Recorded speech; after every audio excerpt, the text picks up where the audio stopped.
Don't you hate it when people interrupt into your life? And basically, if you are an artist, you might be facing this, that relatives kind of ponder in to ask you what you're doing. Your manager ponders in to actually see that your work is actually not artistic enough, apparently. The thing is, as an artist, you will face, alright, on daily basis that there is a lot of interference, and this does not happen only to us, but we also do that.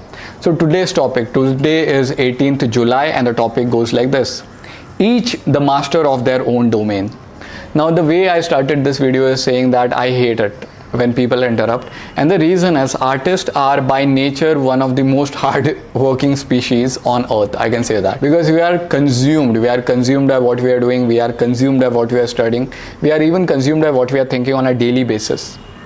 When somebody interrupts, it becomes a problem. Alright, so now for a minute, let's just let go of those other species and just think about the team. In your team, you are, let's just say there are 4 people. You are one and there are 4 people. The team is actually like a machine, alright? And a machine has to move in sync. So for example, if one wheel moves, then the other one moves, then the other one moves. If one stops, then it will cause the entire machine to stop. This particular text, let me read it and you will get it. Okay. My reasoned choice is as indifferent to the reasoned choice of my neighbor, to his breath and body. However much we have been made for cooperation, the ruling reason in each of us is master of its own affair.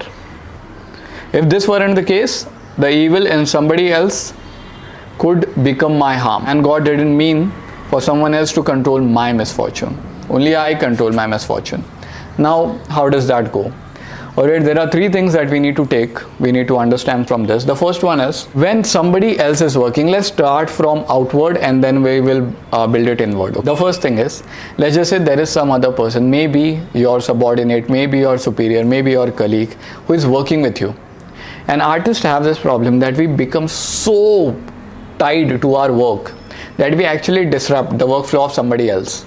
And this happens. I once pissed off the DOP so much because he was taking an angle according to the storyboard already made, and I was thinking that some other angles will actually look better, and I was not letting him work according to it, which is bad, which is worst.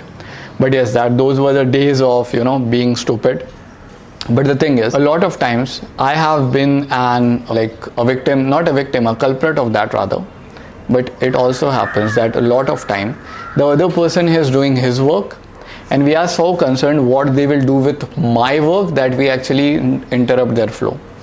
This is the first thing that we have to understand, that to his person, his own domain, the other person, you might be an artist going through this thing where you are not being a team player as of now, and if you are, then this thing is very important to hear, that the other person you have to respect them. They have their own qualities, their own qualification, their own experience, their own artistry, creativity, their own desires to work in a certain way. When you get your work and you pass it on, just pass it on and leave it. This will give them space. This text reads, and there is a line which says that your freedom, for example, my freedom to move my hand is only limited until somebody's face comes here. If there is somebody's face, then I'll slap them, which is wrong.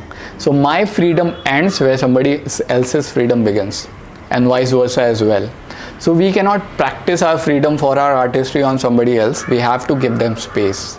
That is the first point. The second point is relating to us. I told you let's build from outside to inside. This is inside. Let's stop other people also from interfering into our work. How will you do that? By making a firm line of saying no, that I will not be accepting this no matter what. When you do that, yes, it will take a lot of courage. It will also take a lot of jobs if you're in a very toxic place, but you basically have to draw this line with everyone where you have to stop them. And then the next point is, just do your work. Alright, a lot of time artists go into this mood where we become less disciplined. But if we are doing our work regularly, then we are only focusing on our work, passing it along, and that's it. That life is actually much, much, much better than anything else. Now there is this one thing that is happening. That other person is doing their work, and you are doing your work. Now what happens between that is called collaboration. when we think about being a team player, when we think about enjoying our work, you know what is the first rule of delegation? Just give the person ownership and leave it. Let them do their work because they also know how to do it. We have to do is, we have our own perspective. The other person has their own perspective. Let those perspectives match. Let's pay respect to that other perspective. And this is where learning will happen. And once learning happens and you're working regularly, your growth will happen. So this was the video for today for anybody who's struggling to be a team player. I really hope it helps you, and see you tomorrow. Bye.